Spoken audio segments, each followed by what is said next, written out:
Hi, my name is Charlotte Eisentrout. I am with Engineered Business Solutions, where we help you lead your team to success. Okay, so as always, like if you enjoy the video, share if you know someone who could really benefit, and subscribe for more awesome content.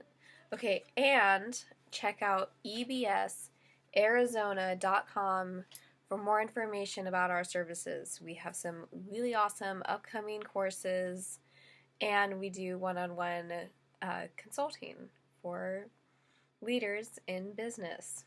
All right, so I'm just going to speak into the subject for today, and these are my notes. And so we're just going to go through each.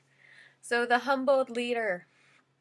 Oh boy, that's a fun.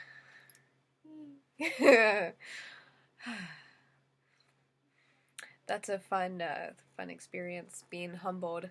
The humbled leader, when leaders make mistakes.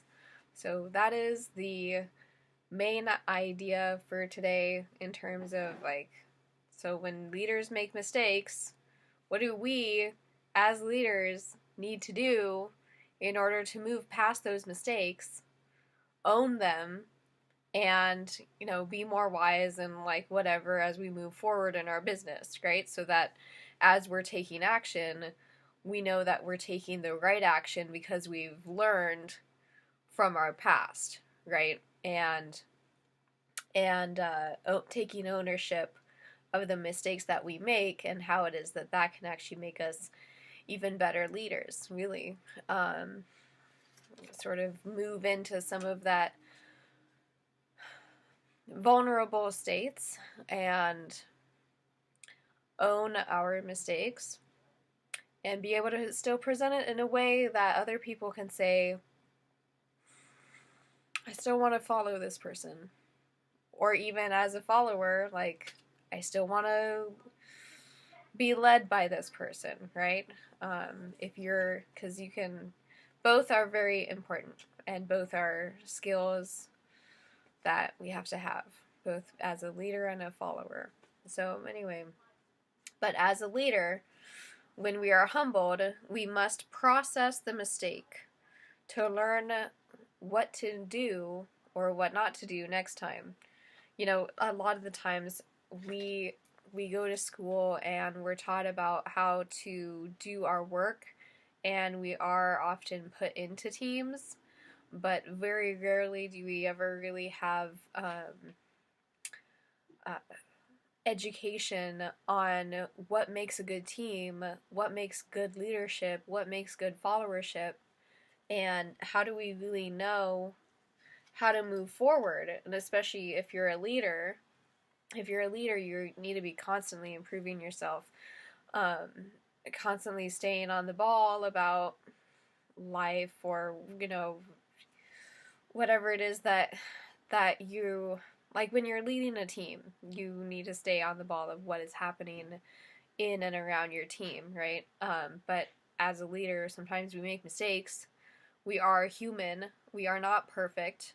And that is a part of the humbling process of really being able to say we have to process what happened, why it happened, who's at fault, if anybody, and, to forgive, not forget, do not forget.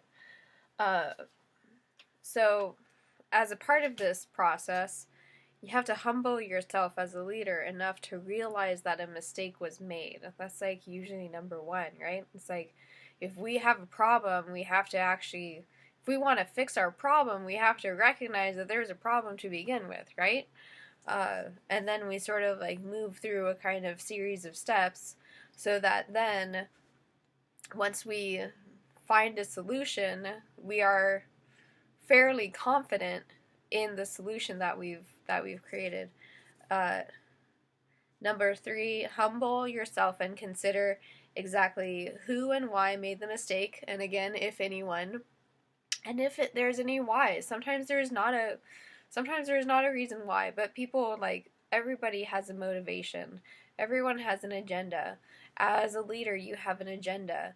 Um, sometimes people have motivations to do things, and or why it is that people interact the way that they do, and that's also just part of like social cognizance of just recognizing what is going on, and sometimes having a mentor or having a consultant in your corner who can really be able to say, like, as you're talking about, Susie and Bobby or whatever, then it's like, well, yeah, it's obvious that it's Eric, or something, like, because triangulation also happens. Um, it's, Triangulation happens as a part of conflict, or as a part of, or maybe when somebody comes in, uh, into work really angry, sometimes it's not because of what anybody else did. It's because that morning they were, cut off by traffic, and then they bring their, you can't really leave your emotions at the door. I mean, we talk about it all the time of like, leave your emotions at the door, but emotions help us, uh, process information. They help tell us whether or not something is wrong or is going right. Emotions are a real life and real time um, feedback system to tell us what is going on and what needs to be solved, right? So emotions are actually very important for us in terms of making those connections of like, this is a problem, or this is a social problem, or this is a business problem, right? Number 4, brainstorm what to do next time, and pick your good options that will likely get good results. So when you do brainstorming, like doing all possible outcomes of what you could do for next time is very, very useful, because especially when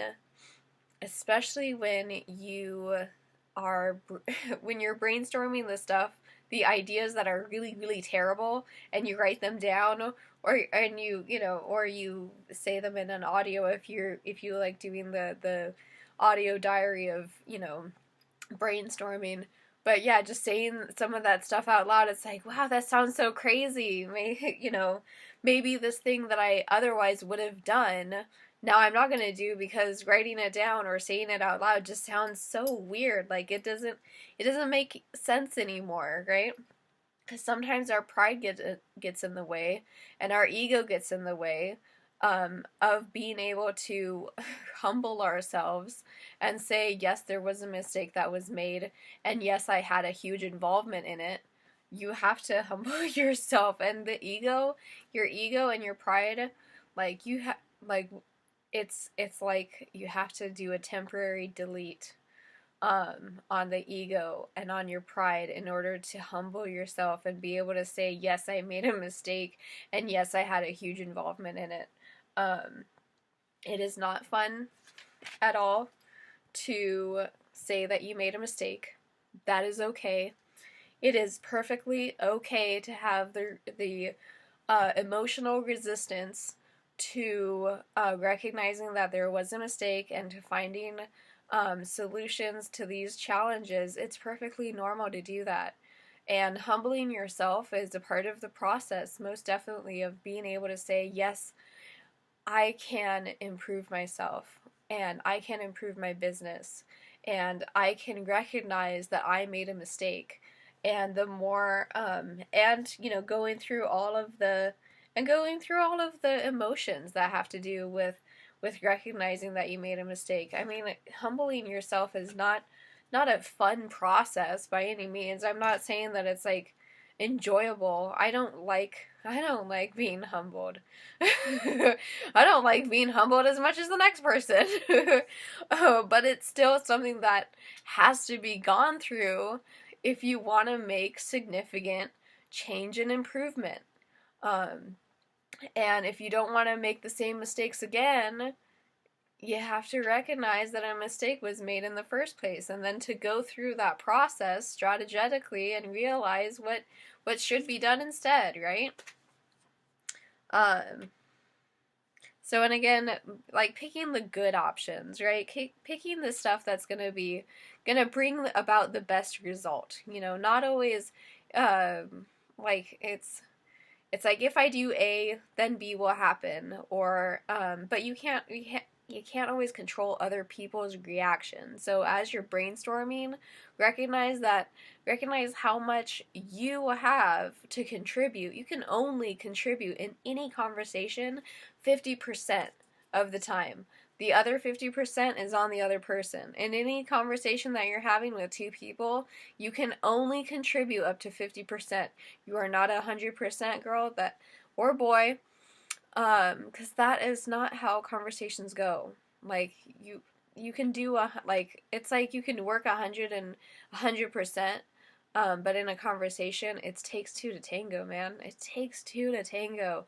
You cannot control other people. You can only control yourself, and you can only control your reactions. And one of the first things that uh, good leaders do is that they recognize how much power they have, how much power they have over themselves, over their reactions, over their emotions, over their viewpoint. And when you recognize how little you have, like, okay, what happened for me is that when I recognized how little control I actually have over other people, that I I was carrying so much weight. I used to carry so much weight of other people's problems, other people's emotional reactions. And then once I realized that I can only really control myself and I can't control their emotions, that was a huge weight that was lifted off of me. And that is a part of kind of stepping into that power of being able to recognize how much power or how little power you actually do have, and then fully utilizing that in a way that makes a difference. So, number 5, avoid blame at all costs. Even to yourself. Even if you say, I did this, I made the mistake. Blame is especially when you have blame along with any kind of negative negative thoughts or super negative critical emotions, just avoid blame. Yeah, sometimes other people are going to be contributors to a mistake, but blaming others and not also taking the blame yourself is just a terrible thing to do. It's I mean, we do it all the time. It's not healthy. Like if I never recognize that I if I never recognize that I make a mistake, I'm never going to improve ever. And and even worse, if I blame a lot of other people for my mistake, that lets me off the hook. And that actually means that I'll be even more likely to continue to make mistakes in the future. So this is why it's so important to humble ourselves so that we can gain wisdom from our mistakes, so that we can gain wisdom from our problems, we can gain wisdom from our challenges, our obstacles, our issues, the things that are going on currently in our life, or even when it is that we are talking to people. Uh, I can't blame anybody but myself for the fact that I have a dog, or that my dog barks. Like, how do I, like, there are also things that are beyond our control. So that's kind of like a part of blame. Avoiding blame is it's sort of like a part of that conscientious thing that says, you know what, I can only control so much, and I recognize how much I can control. I recognize that I could maybe influence someone, but I can't control their emotions. I can't control their reactions to me. I can only really control myself and how it is that I conduct myself. And if somebody doesn't like me, and as a leader, then we can also I actually have another thing that's on that. If you're, that's gonna come up is if you're a leader, but you're the leader by positioning or by name, and it's like, well, what do you do? How do you lead your team if suddenly now you're a leader, and you know, um, and your workers, the dynamic changes, right? So yeah, avoid blame at all costs and step into what it is that you can control and realize how little you can actually control. Um, and when you understand fully like how much you can control yourself, that is much more empowering than constantly thinking that you can control other people. That is not empowering at all. Please do not ever think that I would want you to try to control other people, because it cannot happen. It doesn't happen.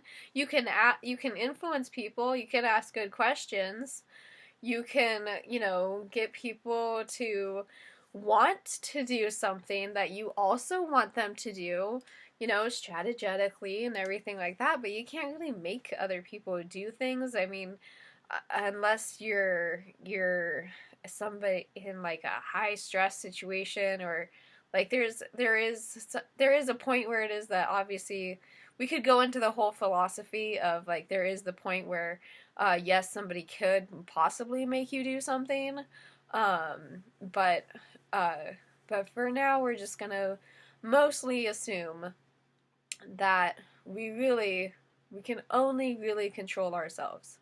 Like, free will is never actually 100% free. However, in this case, we're going to just, in order to make things very simple on ourselves, we're just going to assume that it is. And my dog just made a giant. Whew. I live with other people. And just. I need to stop feeding them cat food. Anyway. Number 6, it's important to know and understand that no matter what, there will always be a select few of people who just absolutely refuse to take responsibility for their actions, either because it's the mindset they have at the time. It's most often that. If they have the mindset they have at the time, pride, ego gets in the way. Ego is a real fun, oh my goodness, ego.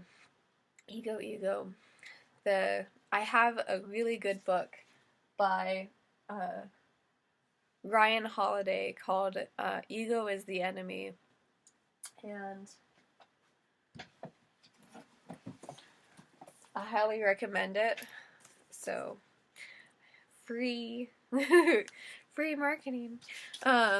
Ego is the Enemy is by Ryan Holiday, and it talks all about how it is that our pride and how our ego can really like get in the way of how it is that we move forward in life, really, and problem solve. And when we think of our ego, we're more likely to make mistakes. When we think more on the side of pride, we're more likely to self-sabotage our relationships, things like that.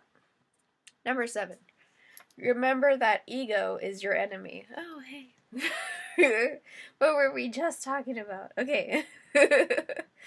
Number 8, consider that accomplishing a challenge feels far better than denying a mistake. When you deny your mistakes, first of all, when you deny your mistakes, or when you deny that there is a challenge that's going on, or that there's an issue going on, or an obstacle that's going on, when you deny that, it doesn't make it go away. Sometimes it does. I'll admit that. Sometimes it does. But for the most part, it does not. And so we have to, as a part of humbling oneself, you have to consider that there is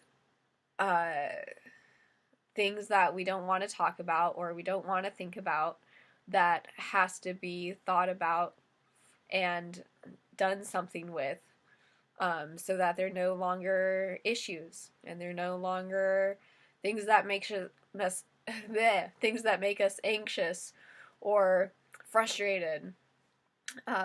And when we recognize our mistakes, we're actually even more likely to accomplish our goals, to accomplish our challenges, right? To beat our competition, or even to focus on only what we're doing so well that we already beat our competition on accident. like what Oprah Winfrey did. Number 9, when you lean into your mistakes, you own your future. So when you lean into all the obstacles that you've been through, all the challenges that you've had, or even all the challenges that you're currently having now within your business and within your team, you're more likely to own your future because you've gained more wisdom, and you move forward more confidently. You're more likely to move forward confidently because you know that you've learned certain mistakes, and so then you've armed yourself in such a way that that then moving into the future, you feel so much more confident in your leadership and in your business. That's also where consulting comes in. Yay! Check out ebsarizona.com for more information about our services. All right, number 10. Owning your mistakes and being humbled will require feeling some level of emotional things that we don't want to feel, like guilt, shame, and vulnerabilities.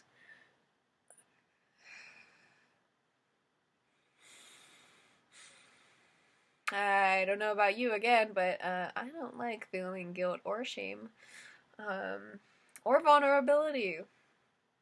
Even though I love Brene Brown. Yay, Brene Brown! Yeah, but when you own your mistakes and you humble yourself, like, you will require feeling certain emotions because, emotions help us make decisions. Emotions help us process through what happened. And when we allow ourselves to feel these emotions, sadness, anger, guilt, shame, frustration, anxiety, and when we, kind of sometimes on our own and sometimes during, like, with the team, like, on a rare occasion, it's okay to raise your voice a little bit, right? Like, if your boundaries are being crossed or somebody else's boundaries are being crossed, yeah. But anyway, when you own a mistake, or own a boundary, owning crossing a boundary, owning a conflict, owning an issue that came up, and you just allow yourself to feel those emotions, you'll be more likely to go through them, and you'll go through them very quickly. You'll go through them much more quickly. Number 11, once we own and are humbled by our mistakes, we can move forward with more wisdom. And also, of course, consider the concept of time.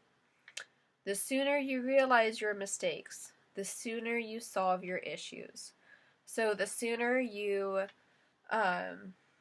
own your mistakes and you humble yourself and you go through all the process of saying, like, what role did I have to play?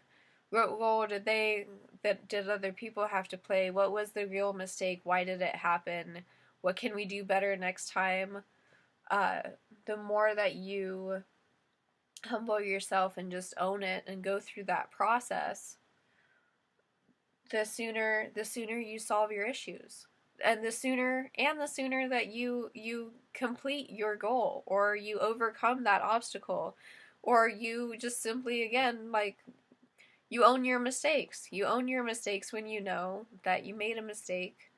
And I mean, there is, of course, like, some level of forgiveness that is, that you have to give yourself and other people.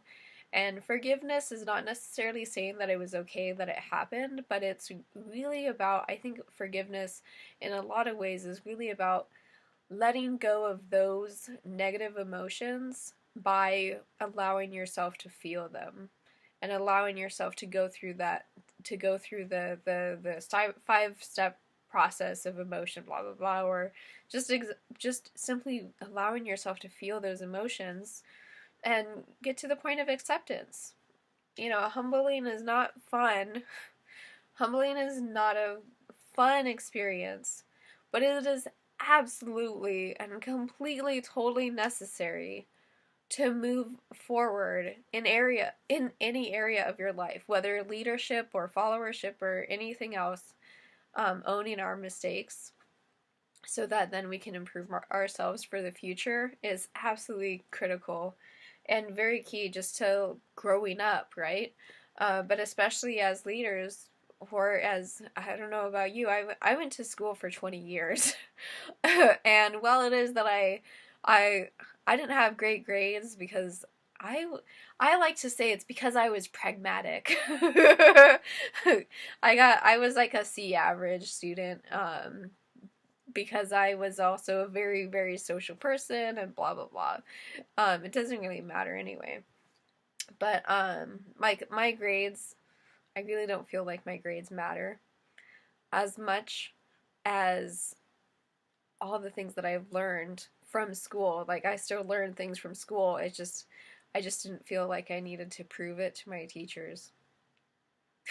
anyway, anyway, um, and I always had like I had all the other I had my own stuff going on. I think that's a part of leadership. I think just as an extra is being a little different, and recognizing that like allowing yourself to be unique and allowing yourself to sort of go against the flow in order to control the flow in a weird way. Um, and and of course, following is always important as well. When I've followed people who did humble themselves and did own their mistakes and and apologized and we forgave, then also my relationship with them then was much stronger, and I then became much more dedicated to whatever issue it is that person had, as they were involved in my life. So there you go. As always, like if you enjoy the video, share if you know of someone who would enjoy this content, and subscribe if you would like to hear more. Check out ebsarizona.com for more information about our amazing services, and we are, of course, taking on new clients, and we'd love to sit down and have a discovery session with you. All right, have a great day. Bye.